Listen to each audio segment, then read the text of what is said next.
When Ahsan moved into apartment 407, he was told it had been vacant for a long time.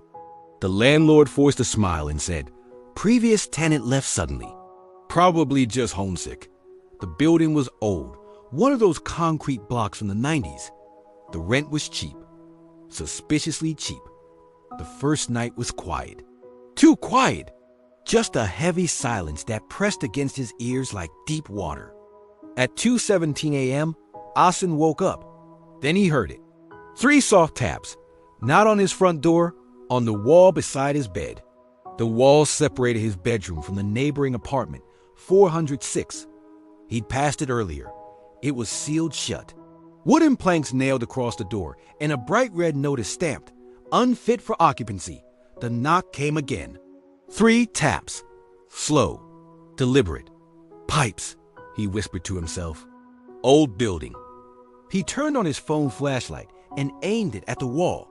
The paint was cracked. And right where the knocking had come from, the paint was slightly indented, like fingertips had pressed from the other side. The second night, he didn't sleep. At exactly 2:17 a.m., 3 taps sounded again. This time louder. He watched in horror as the drywall bulged inward, the indentation deepening. Then a faint scratching began, slow and dragging, as if nails were tracing the inside of the wall. He grabbed a kitchen knife and stood there, trembling. "Hello?" He called out, hating how his voice shook. The scratching stopped. Then a muffled whisper right against the wall. "Let me in." His blood ran cold. The voice was dry and cracked, like it hadn't spoken in years. "This isn't funny," he shouted. The whisper came again. "But you're already in." The next morning, he confronted the landlord. "There's someone inside 406. The landlord's face drained of color. "That's impossible. I heard them. They were knocking through the wall." The landlord stared at him for a long, silent moment. "No one has lived in 406 for 8 years. The tenant who lived there complained about noises. Said someone was knocking from 407. The air left Ahsan's lungs. "But I just moved into 407. The landlord nodded slowly. "He said the knocking came every night at 2:17. Ahsan's hands began to tremble. "What happened to him?" The landlord swallowed hard. "He disappeared. That night, Ahsan packed a bag. He wasn't staying."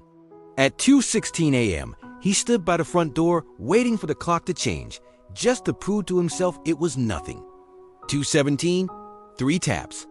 But they didn't come from the wall. They came from inside his bedroom. He turned slowly. The indentation in the wall had split open, a crack running from floor to ceiling. Drywall crumbled. And through the gap, he saw another room, identical to his. Same bed, same table, same suitcase on the floor. And in the middle of that room stood someone, watching him. It looked exactly like him. Same face, same clothes, same fear in his eyes. But the other Ahsan was smiling. A wide, unnatural smile that stretched too far.